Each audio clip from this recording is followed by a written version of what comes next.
été constituée l'Alliance des États du Sahel et surtout depuis le 6 juillet 2024 que cette alliance s'est transformée en Confédération des États du Sahel. Jusqu'à ce jour, on n'a jamais eu une conférence à Genève ou à Genève internationale pour mieux étudier et réfléchir sur cette situation. Les États confédérés de Burkina Faso, du Mali et du Niger suscitent beaucoup de curiosité dans la communauté des nations. J'ai le plaisir de souhaiter la bienvenue à M. Abzak Boukari, une personnalité qui est devenue experte dans les affaires africaines ces dernières années. Du père béninois, il demeure antillaise, c'est la personne pour nous, c'est la personne idéale pour nous entretenir sur le panafricanisme, notion qui est née dans la diaspora africaine au début du XXe siècle. Mais avant de passer la parole, nous avons pensé que c'est important de faire un rappel historique sur la situation de l'organisation de certaines colonies africaines après l'invasion européenne de la fin du XIXe siècle. Cette organisation a été conçue pour cimenter l'idée d'une Afrique sans les Africains. Les indépendants des États africains doivent se faire en sauvegardant les intérêts des grandes puissances. La loi votée par le Parlement britannique le 20 septembre 1909, octroyant l'indépendance de l'Afrique du Sud, laquelle entrait en vigueur le 31 mai 1910, c'est une loi qui a protégé les intérêts des ressortissants anglais et hollandais de l'Afrique du Sud. Par cette loi est née l'Union sud-africaine, regroupant la province de Cap, du Natal, de Transvaal et l'État libre d'Orange. Les Africains n'étaient pas même concernés dans ce texte.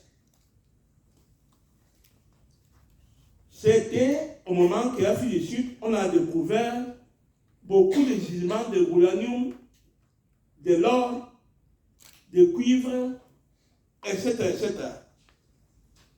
La Fédération de Rhodésie et de Nya-Salam s'est constituée pour défendre les intérêts coloniaux britanniques. Comme vous le savez, peut-être, à l'époque coloniale, avant les territoires avaient le nom de Rhodésie du Nord, Rhodésie du Sud, aujourd'hui la Zambie et le Zimbabwe. Et la Nya-Salam était ce qu'on appelle aujourd'hui le Malawi. Mais grâce à l'opinion, grâce au leader de Kenneth Kaunda et Hastings Banda, cette confédération a eu l'échec. Ainsi que le 6 juillet 1964, le Malawi a eu son indépendance en prenant le nom de Malawi. Et le 24 octobre 1964, la Zambie est devenue indépendante. Et le 11 novembre 1965, la Russie de Sud a proclamé une indépendance unilatérale sur l'accord de Grande-Bretagne.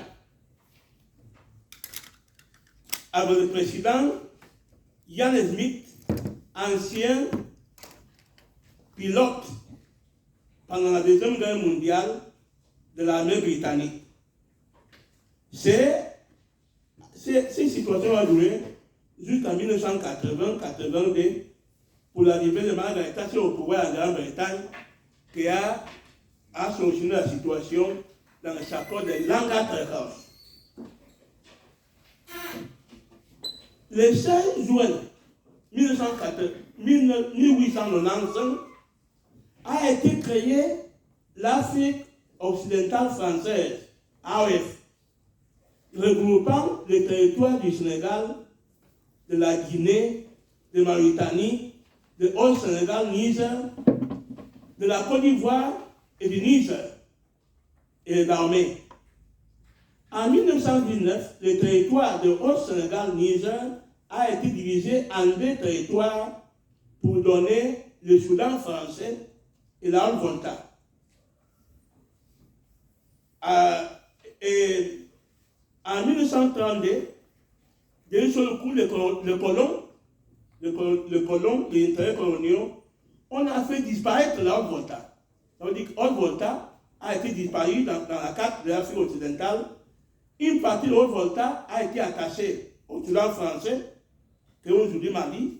Une partie de Haute-Volta a été attachée au Niger. Une partie de Haute-Volta s'est attachée en Côte d'Ivoire, en 1932. Mais en 1947, en septembre 1947, l'Haute-Volta est renée avec ses frontières de 1919. Ainsi que la Fédération des colonies de l'Afrique occidentale a été constituée par Côte d'Ivoire, Dahomey, Guinée française, Haute-Volta, Mauritanie, Niger, Sénégal, Soudan français. Et en 1919, une fois que la Première Guerre mondiale est finie, la France, la Société des Nations, a octroyé à la France une partie du Togo et à la Grande-Bretagne une autre partie du Togo. C'est à ce moment-là que le Togo a rejoint l'Afrique occidentale française.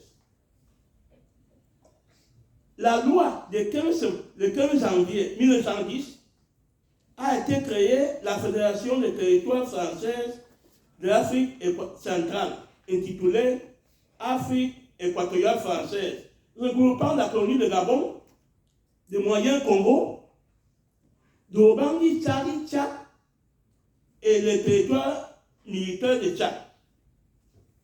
Si le siège de l'Afrique occidentale française s'était fixé à Dakar, le siège de l'Afrique équatoriale française s'était fixé à Brazzaville. Il avait à Dakar un gouvernement fédéral avec des gouverneurs de territoires qui étaient fédérés. Tout s'est passé à Dakar comme une fédération et la même chose à Brazzaville. Alors, une fois que a été fait comme ça, il a eu en 1956 la fameuse loi cadre.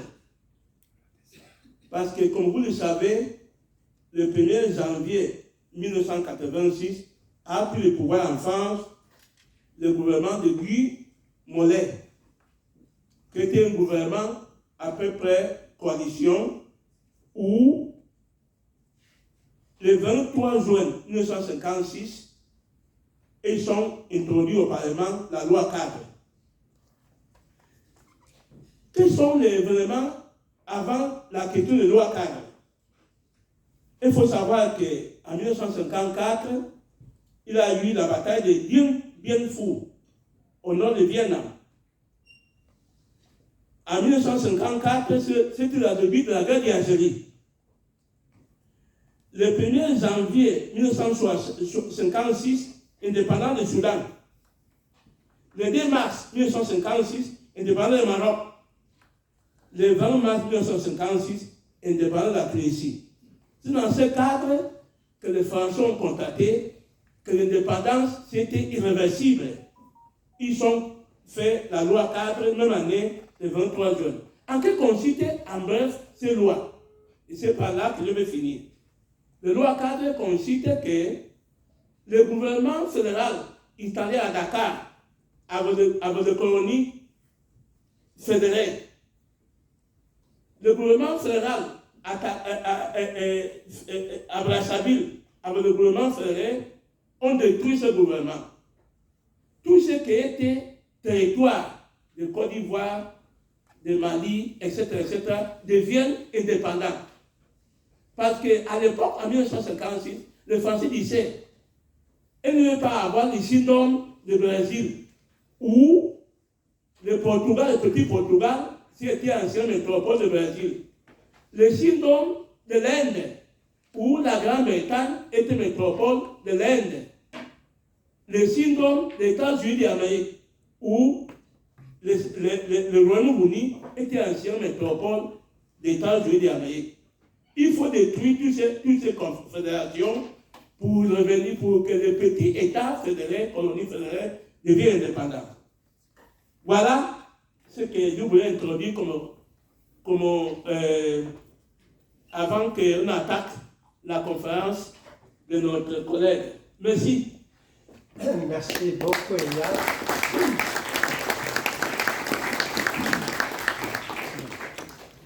Merci beaucoup pour ce rappel historique. Maintenant, on va passer au message vidéo. Tout d'abord, on va écouter Aminata Traoré, ancienne ministre malienne, écrivaine militante panafricaine. Raphaël est à toi de jouer maintenant. Merci.